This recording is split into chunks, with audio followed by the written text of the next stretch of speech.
on a keeper, up across the 15, cuts left at the 20, lots of room at the 30, headed to the near sideline, one man to beat, makes the move at midfield, coming to the near side at the 30, he's at the 20, he's at the 10, 5, touchdown, Kentucky!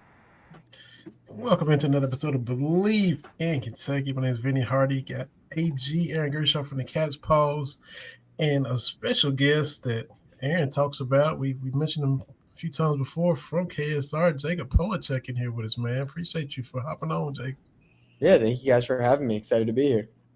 Hey, glad to have you. I got Jalen Whitlow is not going to be on this episode, but we always get the highlights from the voice Tom Leach from his time playing for Kentucky, but we'll get Jalen on with us here in another episode. Before we jump in, man, Jacob, for those who listen to us here on Believe in Kentucky, just tell us a little bit about yourself, as little as or as much. I ain't trying to get all up in your business, but just, whatever you want to say. Yeah, so I've been covering Kentucky basketball and Kentucky football for KSR since early 2023, originally from San Diego. And, I went to the University of Kansas, so been around some blue blood basketball programs. Wow. San Diego, perfect weather year-round. College in Lawrence at KU. And now here. Wow. That's a pretty cool journey, man. Yeah, thank you. I made a couple stops. I got Atlanta in there, Milwaukee where I'm born, but those are the main two. Okay. So born like Packers, Chargers. Let's just get your fandom on out there. I'm a Packer fan, Brewer fan, Bucks fan. I used to root for the Chargers growing up, but once they moved to LA, I had nothing to do with them. I gave them up. I couldn't stand for that. I made my first trip to Lambeau. Aaron and I did an episode. It's when Kentucky lost to Vanderbilt the first time in Lexington a couple years ago. I'm a Cowboys fan. Went up there and watched my Cowboys take a 28-14 lead into the fourth quarter. They never lost when they're up 2 scores in the history of the franchise. And Green Bay won 31-28. So that was fun.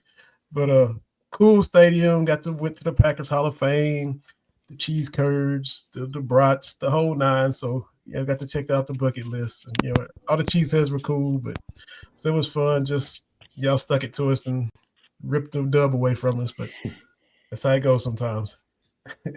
Yeah, you made it to Lambeau before I did it. My first time was last year. Ended up beating the Chargers, so getting some revenge on. No, there you go. Man, that was the Polacheck Bowl, Packers Chargers. Man, yeah. Milwaukee, San Diego. Okay, well, LA now, but anyway.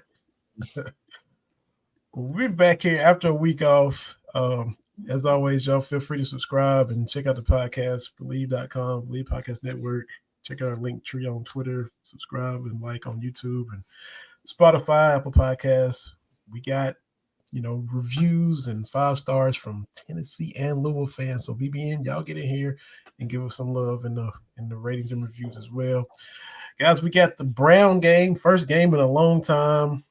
Kentucky was able to kind of get that Ohio State taste out of their mouth. So y'all's impressions of what we saw at the 2 o'clock matinee as we get ready for this 11 first thing in the morning game on Saturday. Yeah, I think you said it well there. Just knocking off rust. I mean, there's still some concerning things. What did they end up? I think ended up getting out rebounded by 6. It was 11 in the first half against a team like Brown. You definitely don't want to see that. That's a little concerning. Want to see, them close more possessions. I think it was 10 offensive boards allowed. So that was really the only thing I took much issue with. Maybe the 3-point percentage still not exactly where you wanted at, 10 for 28. Closer to the volume you're looking for. I mean, 35% is not terrible by any means, but 2 of those came in garbage time. Not garbage time for Trent Noah, but just the game was out of hand. So, good to see him come in and make an impact late. But, you still want to see them shoot the 3 at a higher clip, close out more possessions. But overall, I think you said it well. It was a get right day in a lot of senses. Defensively, I thought they played a much more aggressive brand. Just going after the ball. What was it? 14 steals. Some of those were self-inflicted by Brown, but there was some really good defensive plays in this game. Otega away with 4 steals. I think Andrew Carr had 3 as well. Lamont might have had 2. So, several guys with multiple steals. So a lot to like on that end of the floor. Really held Brown in check really all game. I think 54. I think it's the lowest total they've allowed all season. So, against the Brown offense that was, middle of the pack in the country in points per game. Obviously, their top shooter there in the Ivy League, Lilly, held him in check for most of the game. So, lots of like in that aspect. And then offensively, I thought, still some sloppiness, but overall, it wasn't a bad performance by any means. It got a lot of contributions from different guys. I think another night where he had 4 or 5 in double figures, no one kind of took the game over. Andrew Carr's leading scorer with 14. All those came in the first half. It was good to see Carr aggressive in the first half, but took care of business, and the competition's about to get a hell of a whole lot harder. Yeah, I would echo basically everything Aaron said. Like I think that it was a good win, but there were a lot of things that concerned me. There were a lot of things I saw that it was like if they play this way against an SEC team, they're going to be in a lot of trouble. Yep. I wrote about earlier, or I guess last month, kind of 3 New Year's resolutions for the team, and it was play more physical, shoot the ball more, and make your free throws. And the physicality was an issue in the Brown game. I felt like getting out is a big red flag. And then they didn't shoot a ton of threes. I think they shot something like 28 threes attempted, which isn't that 35 number that Pope's looking for. And then free throws, they shot, 78%. So those are all kind of, I guess 18 for 23 is not the end of the world, but you want to see them shoot free throws at a high level, which they haven't exactly done this season. Yeah, I was, talking earlier about how, and we'll get to probably this a little bit at the end with the playoff and all that, but Ohio State's kind of got this chip on their shoulder, especially since losing to Michigan, and the past 10, 15 years for them to be a blue blood, they haven't really raked in as a lot of national championships that been contending but coming up short, and it's kind of like they're just out to prove everybody wrong. Since losing to Michigan, they took Tennessee to the woodshed and just picked and destroyed Oregon now, and they're a buzzsaw.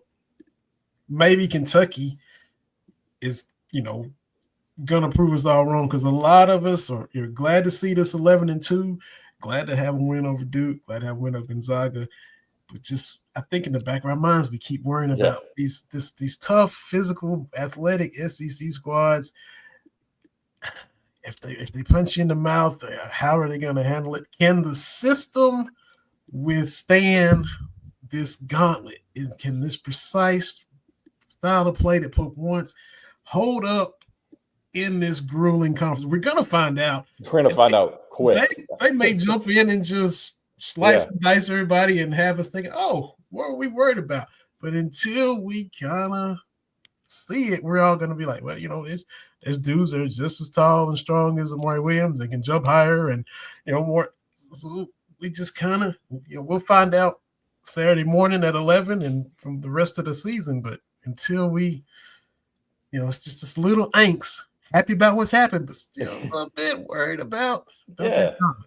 Yeah, they're not by any means a perfect product, and there's definitely some red flags. Not only just the physicality thing that you mentioned there, and I think that's probably the biggest thing, but the slow starts are still a problem until proven otherwise. They've had slow starts in every single one of their high major competitions except for Louisville. Clemson, obviously, that ended up being the difference in the game. Duke and Gonzaga, they were able to rally back. Ohio State, they were abysmal early, kind of had a run early in the second half, and then, things kind of went back to how it was going in the first half. So that was just a bad one. And, even in some of these late bye games, Colgate was a disaster the last 10 minutes of the first half. This game, the first 10 minutes were ugly and, wasn't the prettiest game overall, but just slow start out of the gate, and maybe you could chalk that one up to rust, but a trend's a trend. So they can't afford to fall behind by 10 at half consistently in the SEC. They're going to lose a lot more than they win. They might lose them all. So we'll see. And we're going to find out so quick because all these teams in the SEC are good. 13 teams projected to make the tournament right now, but of their first 5, I mean, they're all in. Florida's number 6 in the country. Georgia's a team on the rise under Mike White. You got to go to their house. Mississippi State's a top 25 team that has Josh Hubbard playing at an elite level again. Then you have A&M. We all know how good they've been and how tough they've been on Kentucky. And then Alabama comes in. So, it's an unforgiving slate, the whole 18 games, but especially these first 5. Like, you're going to find out quickly what you're made of. Yeah, I think going into the season, I felt like this was going to be a team that took care of business against the teams that they were expected to beat and maybe struggled against the teams that came in as top 10 teams. And that's kind of been the opposite case. You go and beat Duke and Gonzaga and lose to Clemson and Ohio State. But this does feel like a team that can turn it on and off where when they need to, they can really turn it on and make some runs, but they can also sometimes look like they're coasting a bit, and that can get them in trouble, especially when SEC play starts, when you're going to need to play 40 good minutes. Yeah, it's just, and this is the way they are. The whole is greater than the sum of the parts. That's just the way this team is. And are we still used to just having a dude? Yeah. Are we still just a dude or two? Reed Shepherd last year, or Shea Gilgeous-Alexander, a dude that just, all right, I'm gonna go ahead and watch out, clear it out for me, do what we gotta do. I'm gonna get this bucket, and they just might not have it. Jackson Robinson not gonna be that. Oweh might be the closest to that, and it's just, unless we see the system hold up, we're just gonna. Yeah, I agree. And that was the major concern. And everyone kind of thought it was alleviated when they picked up Jackson Robinson on NBA draft decision day or the deadline day, day after, whatever it was, but hasn't come to fruition quite yet. And, he's probably been the guy who, I don't want to call him a disappointment because it's January 1st and there's the 18 most important 18 games of the season are right in front of them. But, they're not getting the Jackson Robinson that BYU got last year. And you could be aggressive. Yeah. And he's he's shooting 29.8% from 3, and that's a career low. It's even worse than his small sample size there at Texas A&M as a true freshman and as a sophomore at Arkansas. So they just need more production from him. The Gonzaga game, he showed you exactly what you were hoping you were going to get. They need more performances like that. And, Otega Oweh, I think, has been kind of the opposite end of the spectrum, where it's kind of been, hey, this guy's a pretty good defender. Offensively, he shot at a pretty good clip, from 3 last year. I think it was at 37-ish%, but I don't think the volume was quite there. And this year he's kind of done a little bit of everything for you and probably has been a little better than expected. But can he be a guy that can get you a bucket? I don't know yet. So I think the 2 guys that they really need to get unlocked are Robinson and then Andrew Carr. Just from I thought Andrew Carr made some strides for what you need from him yesterday in the first half, being aggressive, getting 6 shots up in the half, but they need that for a full 40 minutes. I don't even think he took a shot in the second half. Yeah. To be fair to this team, I feel like I may have been a little harsh on them because they're without Kirk Risa, and I know he's the backup point guard. It's not like he's playing huge minutes, but the minutes he does play are very significant. And Pope has talked about him being that pace guy for them and kind of controlling the pace, which just sets a huge tone for the game. Yep. And when he comes back, I think that'll be crucial. I don't want to take that lightly that they've been without him. Yeah, that's a good point too. No question. For sure. It's going to be interesting to see. Like Aaron said, we'll find out quick. And, I've already exceeded expectations. Like nobody thought, honestly, they've been losing to Duke for quite a while in these early season games. So a lot of people probably were bracing for that again, just with a team you don't know that's been put together on the fly. So, just have to see how resilient they are, get Kerr back, and just the continuing connectivity, the continuing learning each other, because I think we probably take that for granted that, hey, they still haven't been together all that long. Right. There are a lot of veterans maybe setting their ways on some things, and they're all kind of trying to learn together. Out with the exception of Robinson, who was, got the familiarity. Everybody else is from other places and trying to get it all together. So that still can factor in to them maybe becoming better. They just might not be a physical bunch, And Carr, I think everybody sees him. He kind of passes up shots, and he's 6'11". Even if dudes are running at him, he can shoot over him. There's not a lot of people that can bother his shot. Yeah. If you just let it fly, dude, you're 7 foot. It's not, Yeah, instead of passing. If you're chasing me off a three, I'm 5'9". I can't get mine off, but he's gonna get his off over 90% of the people running out at him. Yeah, he shot 37% from three on 97 shots last year. I mean, that's not a crazy high clip, but it's a good enough sample size to know he's a pretty good shooter. And this year he's only taken 23s. That number's got to increase. Be a little more selfish when you get, when you got that stretching the floor for him. But maybe that'll come too. So, flipping to football, because look, with Jacob, you're just like Aaron. You cover everything. You're all over everything. Jacob owns the transfer portal. That's high praise. That's high praise right there. Go look. I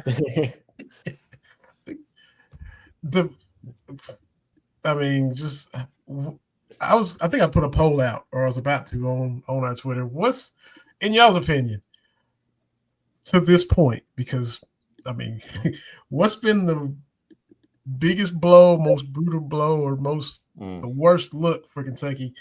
And I just limited it to, Dane going to Nebraska, Harley going to Nebraska, BVG getting so beat up he had to retire from football. Of those three things, what's been the most, oh my God, that's a bad look for UK football? And y'all's opinion? Oh, man, that's tough. I'd say it's got to be either Gilmore or Key of those three. I would say, look, Brock Vandegrift having to retire from football, it's a really unfortunate thing. I get where it's a bad look for sure. Couldn't build up the protection, probably lost some of his love for the game, and you just hate to see that. He's a good kid. By all accounts, was just in a locker room that had a lot of turmoil, a lot of clashing heads, whatever you want to say. I've kept being told that he was steady and well liked by just about everyone in that locker room and respected, and guys wanted to play hard for him. So, you feel for him in that aspect, but you look at building towards next year, he was never going to be the guy. We knew he wasn't going to be the guy. Honestly, when they benched him halfway through the Auburn game, I know he came back and started, Tennessee, started against Murray and Texas, but you knew when they made that decision to go to a guy in Gavin Wimsatt that's a known commodity, that it was probably he was not going to be your quarterback for the 2025 season. So I kind of take him out from a tough look standpoint. Key is a tough pill to swallow because he's a local kid. Look, they haven't had a consistent passing offense. It's honestly impressive they've been able to keep him for 3 years. So, going into his senior year, wanting to build his NFL stock, I can't kill him for that. I can't kill UK. I can kill UK for just struggling and, the continuity issues, some of which Mark Stoops could control, some of which he couldn't.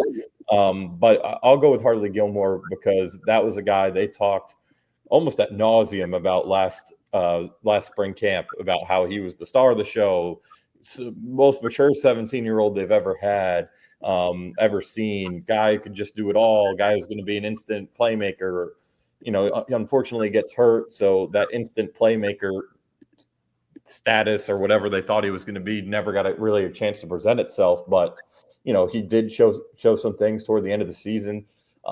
Ended up with over 100 yards on just 6 catches, had the long touchdown against Murray.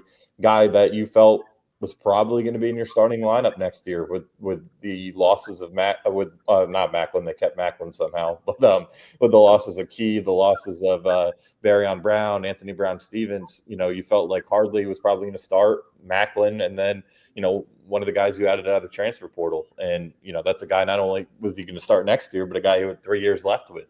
And you lose him after 6 games.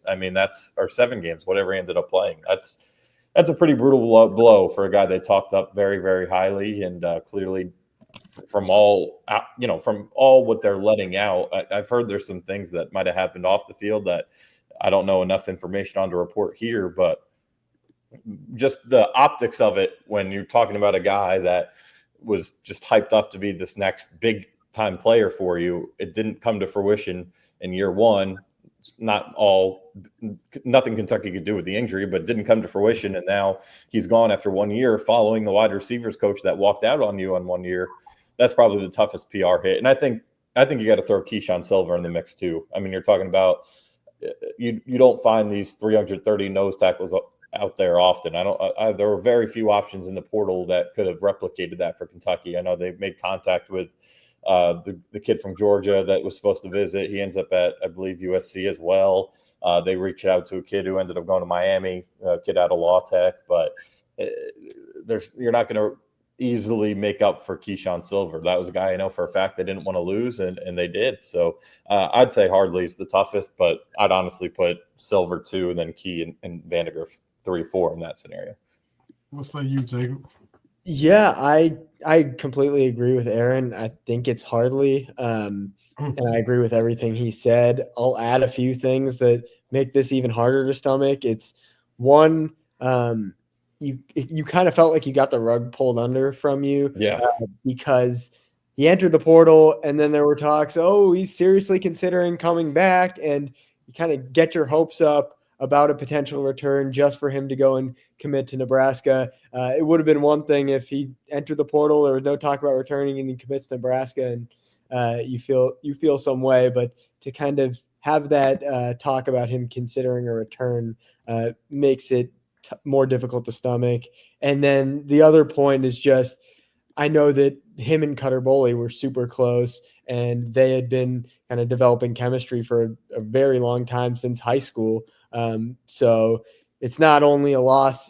You don't only lose Hardly, you lose a guy that was already developing a strong bond with quarterback of the future. Man. And for me, I think a lot of people in Kentucky will say Dame just because he's the local kid. I'm old enough to. I mean, I was a kid, but I saw his dad. I watched Dante play linebacker for Kentucky. And the whole Douglas. There was a wave of kids from Douglas. Dikell Crowders and Jagger and Dane and Kentucky's fighting and clawing to keep these guys home, and then it just didn't translate and get the return on investment like you'd hope. Now Dane's in Nebraska, Dikell already been gone, and just this, it's just kind of a missed opportunity. It just sucks, man. Look, and the 2024 class looks promising so far. Jury's still out, but high school recruiting, it's already an art that's falling by the wayside with this portal, and now even with this JUCO change. Like, it's an unfortunate situation what's happening on the high school trail. But Kentucky is, no other way to put it, they failed the 2022 class and they failed in the 2023 class. I mean, 2023, I don't even know what the number is at this point, but it's I think they only have 2 guys left from 2023. 2022, Alex Afari is back. And let's see, I think that might be it. Alex Afari and Josh Caddis. That's all that's left from the 22 class. You signed 21 players. Your top guy from that class ends up transferring after 1 year, then he retires. Barryon Brown, Dane Key, you got production out of them. They ended up in the portal. Tyrese Fairbury, top 180 recruit, didn't give you anything. I mean, just Deion Walker was a hit, but that's a great hit, but that's about it. That was your 22 class. Then you go look at 2023 if you wanted to look and see something even worse. And it's loading up on my screen right now. Shamar Porter was your top guy in that class. He leaves after 1 year. Your second guy was Kamari Anderson. He's gone. Grant Godfrey, who's still here, was your third highest guy. He hasn't done anything. He's hardly played. And then so he's still on this roster. Tavion Gadsden, who's battled injuries, is still on this roster. Kendrick Gilbert, who gave you almost nothing, is still on this roster. That's about it. Trying to skim through it. And then Jamarion Wilcox, you're still out there, and Ty Bryant has been solid. Ty Bryant has been your best player from your 2023 class. He was a low 3-star out of Douglas. Yeah. And maybe it'll be Jamarion Wilcox at the end of the day. But that's brutal. And Malachi Wood, that's the only guy. So they have 5 or 6 guys left from that class, and that was a 19-man class. And Ty Bryant being maybe possibly the best Douglas kid. And he had a bad year this year, by the way. Yeah. Not to pile on, but it's just when you miss high school recruiting at a place like Kentucky is still your bread and butter, and still where you're getting the majority of your players. It's not, just the easy one to compare it to is Louisville, where they take a portal first approach, and you know what? It's kind of worked out so far. Kentucky's had 26 high school kids in 2024. And then this year they signed, I believe, what was it, 21, 22? So that's closing in on half your scholarship count. You need to bat like 500 to 600. They're batting like 200. It's not sustainable. Like, on the topic of high school recruiting and biggest disappointments, when you first asked that question, one of the first guys that came to mind was Marquise Davis. The 2025. That's what started all of it. Because he's been awesome this season in high school, and he, I think, would have been a difference maker right away. I do too. And yeah, it really, like you said, Aaron, it started it all. He's someone that I felt could have come in and made a big impact. So losing him, I think, started kind of a bit of a downfall this offseason. Yeah, I agree. I think there's a good chance he's going to be the starting running back next year. I really do. That's how good of a year he had, and how highly thought of from everyone. Everything I heard, the limited things I heard that they were getting. And not only did you lose him, you didn't lose him to like Ohio State, where it's like, okay, tip your cap. You lost him to Missouri. That's tough. He had a game this season with 450 rushing yards and 8 touchdowns, to put that in context. Wow. So if he's doing that at high school, he can at least probably contribute somewhat at the college level. Yeah. Keeps his shoes on, and ties his shoes. I'm sure he have a chance to. Yeah. I'm piling on. I shouldn't have went back to. No, look, it's kind of just been. It's hard to have much positive to say. I guess I'll give them a little credit. I do like what they've done up front. I still think I definitely know they need a starting left tackle still. But you get a plug and play right tackle from Bowling Green. You get Joshua Braun. He's a plug and play guard with a ton of experience.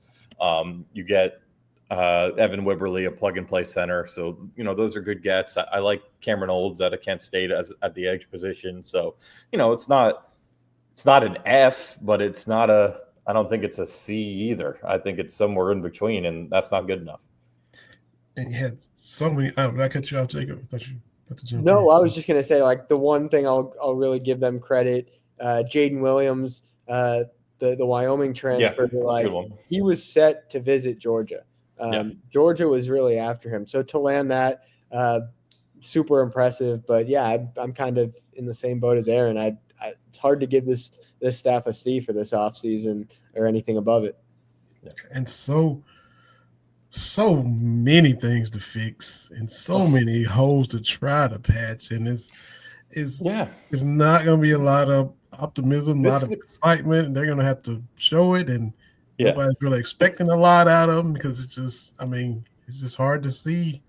Yeah, if this was a first-year staff, I'd say this is a pretty acceptable offseason, because when you have a wholesale change, you get these mass exodus in the portal, and Kentucky knew they were going to have more departures than last year. I mean, there were some things like, look, Barryon Brown, they had to move on. It was a mutual thing, I'm sure. But to lose guys like Key, like Gilmore, like Kamari Anderson, guys that you really thought were going to kind of be, and Keyshawn Silver, thought they were going to be building blocks in a way. Guys that you worked really hard to recruit out of high school, that's tough. And again, they've made some okay transfer portal additions. It's not a terrible class coming in, but it's not one. A 13th year staff should be doing a lot better than this, especially in the SEC, and especially, Mark Stoops talked about it for the last 3 weeks to anyone who would listen, saying they're in the best NIL shape they've been in yet. And that seems to be tracking, because they've gotten some players I don't think they otherwise would have been able to. They were able to get Malik Murphy on a visit here. I think they simply chose to take the more affordable quarterback option, and one they felt fit their scheme better in Calzada. But, Jaden Williams, like Jacob just pointed out, they probably ponied up a little bit, for lack of better terms, and finish that deal. Cameron Olds is one of the top edge rushers in the class. He had a lot of guys lining up for him. They were able to win that battle. So, clearly they are in a better financial situation. But when you have so much, like you said there, Vinny, so much to build on, so much to repair, it's almost impossible to do in one off season. And it hasn't quite happened. They've got 3 open scholarships for now. They can go over 85 going into they can have more than 85 leading up to spring ball and during spring ball. I forget, I don't know if you know, Jacob, there's a date sometime in the summer where they have to get down to 85. So you'll see attrition after spring ball. You always do. But they're at 82 right now, and they need more than 3 players. I'll tell you that. Yeah, you got anything? You gonna add anything, Jacob? No, I think that's really where we're at. Like, I know they're still in the mix for a few transfers, but you get the feeling that the bulk of their transfer class is pretty wrapped up, and I know they're setting visits as we talk. They just had a wide receiver set a visit, and all conference kid from La Tech. Yeah, so I think that this next week is going to be pretty important for wrapping things up. So real quick, man, Jacob, we'll start with you. Just your thoughts on the playoff and the games today, and then unfortunately we had a postponement of tonight's game with Georgia and Notre Dame, and just your thoughts on what you've seen, and is your pick to win it all still alive and all that stuff? Yeah, I haven't watched every game. I did watch that Texas-Arizona State game today, which was awesome. It was the best game I've watched. It sounded like the best game of the whole playoffs. My pick to win it all is Georgia. I think they've lost games this year, but they've looked like a team that can beat anyone in the country at times. And I think that after not making it, I think last year, they've got something to prove. So that's going to be my pick. Yeah, Georgia was my pick as well. I had them playing Oregon, so that went up in flames. But yeah, Georgia was my pick as well.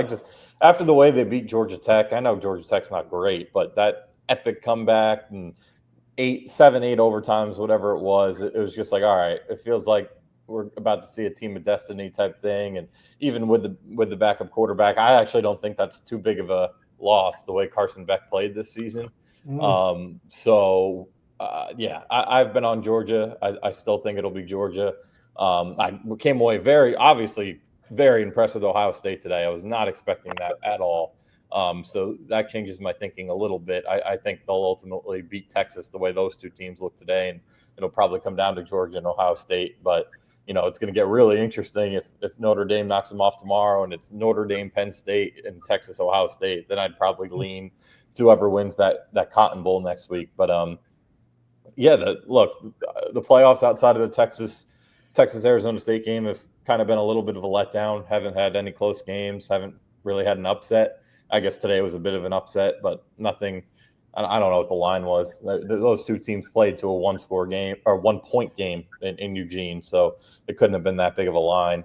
The thing that's been great though is the kind of the normal bowls or the non-playoff bowls. Like there have been the Shane Beamer stuff yesterday with Brett Bielema, like that was hilarious, and I love Brett Bielema even more than I already did for it. No one worse than Shane Beamer, so I was happy to see that. The Missouri-Iowa game had drama. That was a fun watch. What was another good one? I'm slipping. Not Alabama, Michigan. That game was ugly. Toledo, Pittsburgh. That was Pittsburgh, Toledo. That one was what, 6 overtimes? Yeah. I'm missing one other one that I really enjoyed, but yeah, the bowl games, honestly, with some of the opt-outs, and the other one was Miami, Iowa State, where obviously Cam Ward dropped out at halftime, whatever the heck that situation was, but that was a very entertaining game that obviously came down to the last possession. So, all the talk of, hey, these Bulls are meaningless, like go tell the players and coaches that they battle out there. And, Kentucky has been fortunate when they've been bowl eligible to play in some really entertaining games. The Clemson one last year, the Virginia Tech one. a couple of years back, the Iowa, the Penn State. I mean, it feels like outside of the terrible Iowa game in Nashville, the Iowa game I was referring to as the good one being the Citrus Bowl, obviously. But outside of that Music City Bowl in Nashville, Kentucky's played in a lot of entertaining bowl games. And there were a lot similar to those, during the regular bowl season. So hopefully some of these playoff games can start being closer and being more like this Arizona State, Texas one. But, it's been a pretty good bowl season overall. So what you got coming down the pipe for KSR, Jacob, and then you, Cast Pause AG? Yeah, I'm well, the big thing that everyone's asking about, which I'm constantly having to keep an eye on, is Caleb Wilson, obviously, the 5-star forward out of Atlanta. I do a weekly podcast on Kentucky basketball recruiting, and I feel like I'm saying every week, I feel good about where Kentucky stands. We just got to wait and see. UNC's making a push, but I'm not changing my prediction right now. I've got a prediction on the On3 recruiting prediction machine. I think Aaron's also got a prediction for Kentucky on 24/7's Crystal Ball. So that, as far as Kentucky basketball recruiting, I feel like it's just all Caleb Wilson right now. Yeah, for me, it's, obviously check out Jacob. The recruiting work he does is phenomenal. He's on top of all of it. But for me, it's more so, the day-to-day beat coverage of this basketball team as we kind of head into the funnest, for me, I think, outside of even some of the I'd say the NCAA tournament's the most fun, but we've only been there for like a day lately. So lately, the most fun part of the year for me has been SEC play, and get to be on the road a lot and cover this team. Next week we're supposed to get a pretty nasty winter storm, so hopefully be able to make the trip to Georgia Tuesday. Definitely should be good to go for Mississippi State next weekend. But really excited to cover those games, and we'll have a lot. We're going to learn a lot about this team and get some stories on what's going on. Break it all down as always, and we'll see what other feature stories kind of come along the pipe here. And this little angst and worry everybody has. I of course hope I'm wrong to even feel that way. I hope I'm completely. No, I don't think there's a team in the SEC that feels fully comfortable going into the. I mean, they all look. There's every team in the SEC has a lot of strengths, especially the top of the league where you're talking the Tennessee, Florida, Kentucky, Auburn. I feel like I'm leaving someone out, but Arkansas. No one wants to hear it, but they're starting to hit their stride a little since Jonas Aidoo's come back. So, but I don't think anyone in this league, knowing how good the other teams are, how tough the home courts are going to be, knowing their teams are really good, it's just going to be a bloodbath, like Mark Pope said it would be. And, I think you're going to see a team that wins this league in the conference or in the regular season win it with like 5 losses, maybe 4. It's just that good of a league, and it's going to be really hard to win on the road. So I think, the biggest thing is going to be for Kentucky to take care of business at home, and that obviously starts Saturday. Their first 3 home games in SEC play are Florida, A&M, and Alabama. Yeah, if you can go 3-0 in those, even if you lose to Georgia and Mississippi State, I think you're feeling okay. Yep. So it's that time, man. That time, fellas. So we'll put a bow on this episode. Appreciate you stopping by, Jacob. Got to get you back on again when your schedule permits. But thanks for joining us this evening. Heard nothing but good stuff about you. Aaron is, he's, like I said, shouted you out before. So I'm glad to have you tonight, man. Yeah, thank you guys for having me. It's been a lot of fun. Absolutely. So for Jacob Polacheck, Aaron Gershaman, and Vinny Hardy, been another episode of Believe in Kentucky. And we'll catch everybody next time. Stay safe, stay warm. Beat the Gators Saturday morning. Go Cats. We'll holler at y'all next time.